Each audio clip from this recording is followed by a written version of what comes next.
Politics की भी कुछ बात कर लेते हैं जिसमें पॉलिटिकल इंस्टेबिलिटी इसकी ज़िम्मेदारी किस पर आयद होती है। ये तो एक बहुत बड़ी बहस है, लेकिन इससे राना सनाउल्लाह साहब ने थोड़ा समेट दिया। उनकी स्टेटमेंट ये बता रही है कि एक ही वजूद है जो पाकिस्तान में सियासी अदम इस्तेहकाम के सबब है, और वो है इमरान खान साहब का वजूद। मीनवाइल उन्होंने ये भी कहा है कि इमरान खान साहब का वजूद, जी इमरान खान का वजूद सियासी अदम इस्तेहकाम की ज़मानत है, या वो निशानी कहना चाहते थे, बेसिकली ज़मानत का लफ्ज़ उन्होंने कह दिया कि ये अलामत है उसकी।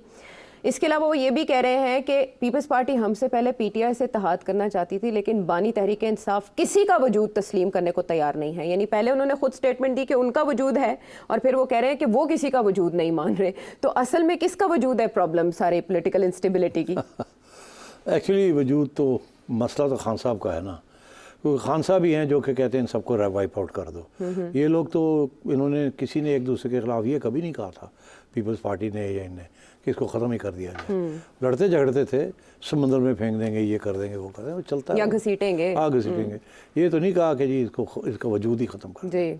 तो खान साहब तो जो उनका जो इस्टेब्लिशमेंट के साथ झगड़ा था बाजवा साहब के साथ, तो यही था ना कि मैं इनको फारग करना चाहता हूँ, ख़त्म करना चाहता हूँ, और वो इनको बचाते रहते हैं। वो कह रहे थे आपके ख्याल में सबसे बड़ा मसला क्या है, तो वो मईशत समझ रहे थे बाजवा साहब, वो कह रहे थे ऑपोजिशन। वो एक्चुअली वन पार्टी स्टेट बनाना चाह रहे हैं। तो दो बातें हुई ना, एक तो वो कहते हैं जब तक ये हैं तो उस वक्त तक प्रॉब्लम है, दूसरा ये कहते हैं कि जब तक ये बैठेंगे नहीं हमारे साथ तो प्रॉब्लम रहेगी। तो वो खैर दूसरी वाली बात तो पुरानी बात है, कोई नई बात नहीं है। इसके ऊपर तो खान साहब का मौक़िफ़ बड़ा क्लियर है कि मैंने नहीं बैठना इनके साथ, ठीक है ना। अब तो ये भी कहते हैं मैंने एस्टैब्लिशमेंट के साथ नहीं बैठना, फिर दूसरे दिन कहते हैं मैं तैयार हूँ, बात तो करें। तो खैर अब ये जो है ना, इसको मिसअंडरस्टैंडिंग इससे ज़रूर होगी कि राना साहब बेसिकली क्या कह रहे हैं। और फिर इन्होंने ये भी इस किस्म की कोई बात की है कि जी 6 माह के अंदर अंदर कुछ पता चल जाएगा, या इधर 6 माह साल तक इनके हवाले से फैसले हो जाएंगे। दूसरी तरफ इमरान खान साहब कह रहे हैं मैं 6 माह तक बाहर आ जाऊंगा जेल से। तो ये दोनों की टाइमलाइन में इतना बड़ा फर्क। हाँ जी, वो 6 माह तक कह रहे हैं ये हुकूमत भी चली जाएगी 6 माह तक, और मैं भी बाहर आ जाऊंगा, और राना सनाउल्लाह साहब कह रहे हैं 6 माह साल तक। तो फिर इसका मतलब है कि कोई ना कोई फैसले तो करने पड़ेंगे ना एस्टैब्लिशमेंट को। तो फैसले तो उनके हाथ में है, खान साहब के हाथ में तो नहीं है, वो तो बैठे हुए हैं, वो तो बैठे रहेंगे। तो असल में मसला ये है कि एस्टैब्लिशमेंट पहले बहुत आसानी से फैसले कर लिया करती थी माजी के सियासतदानों के हवाले से। अब सिचुएशन कुछ ऐसी हो चुकी है कि ना सियासतदानों को समझ आ रहा है, ना इस्टेब्लिशमेंट को, कि फ़ैसला किसके हवाले से क्या करना चाहिए। तुमने बहुत इंपॉर्टेंट बात कही और बिल्कुल सही तुमने बड़ी तज्जिया किया है। बस अब मेरी छुट्टी होने वाली है। नहीं सही था, हम तुमसे तज्जिया लेने शुरू नहीं, ये शुआओं का असर है, मैं आपकी वजह से सीख गई हूँ। नहीं, by the way this is very true कि खुद नहीं पता इनको how to deal with this issue. इनको वही पता है कि पिटाई करो।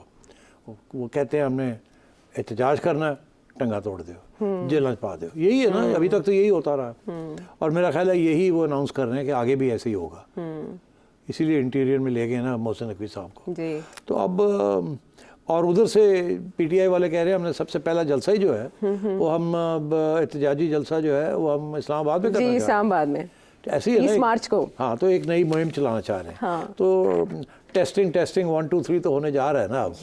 होने जा रहा है, और पंजाब के अंदर भी खबरें आ रही हैं कि यहाँ भी तैयारी की जा रही है कि अगर यहाँ भी फिर निकलते हैं ये तो वही किया जाए जो मोहसिन नकवी साहब के ज़माने में होता था। बिल्कुल ठीक। और इसीलिए डॉक्टर साहब को भी मेरा ख्याल है कोई आज वो अवार्ड भी मिल गया। बिल्कुल सदारती अवार्ड आज मिला है डॉक्टर उस्मान अनवर साहब को। हाँ, खिदमात के एतराज़ सर्विसेज रेंडर्ड। सो मतलब है कि मेरा ख्याल है कि इशारे तो क्लियर हैं कि इस्टेब्लिशमेंट क्या करेगी, और जो 2 गवर्नमेंट्स हैं पंजाब में और इस्लामाबाद में, इनका रवैया क्या होगा टुवर्ड्स पीटीआई। अभी तो यही है कि तोड़ी ऐसी तैसी, ठीक। और अभी तक ये तोड़ी ऐसी तैसी जो है ना, इट इज़ नॉट फेल्ड। वो सिर्फ इलेक्शन में फेल होगी, मगर वो तो फिर लोगों ने निकलना ही था, चुप करके जाके वोट डालना था। मगर जहाँ जहाँ इन्होंने एहतजाज करने की कोशिश की है आउटसाइड केपी, तो वो इट हैज़न्ट बीन सक्सेसफुल, और यहाँ लोग डर गए हैं। और लेकिन केपी में इससे पहले, माजरत आपकी बात काटने के लिए, इससे पहले केपी में जब ये एहतजाज हुआ तो केयर टेकर सेटअप था। अब तो वहाँ पर गंडापुर साहब की हुकूमत है ना, और जब ये एहतजाज शुरू करेंगे, 3 बार एहतजाज की कॉल पहले दी तो कोई बड़ा इम्पैक्ट क्रिएट नहीं हुआ, लेकिन अब की बार कोर कमेटी के इजलास में बड़े एहतजाज की फैसला किया गया है। आपके ख्याल में ये आपकी बार इम्पैक्ट क्रिएट कर पाएंगे केपी की हद तक? केपी में तो हमेशा इम्पैक्ट हुआ है ना। अगर ये गवर्नमेंट की केयरटेकर्स की भी थी तो अब केपी के अंदर तो सारा वक्त मिलिटेंसी चल रही है और वहाँ तो वो भी नहीं इनको कंट्रोल कर सकेंगे। तो अब तो खैर ये पूरा फुल फ्लैश शो करेंगे, एक प्रोविंशियल लेवल पे ये शो करेंगे और इनको करनी भी चाहिए अगर ये इम्प्रेस करना चाहते हैं। अच्छा। कम से कम ये तो पता चले कि केपी इनके पास है और अगर केपी में इनकी शो ठीक नहीं होती तो फिर आप समझिएगा ये फ्लॉप है। तो लोग तो उधर देख रहे होंगे कि वो कितना बड़ा प्रोटेस्ट करते हैं।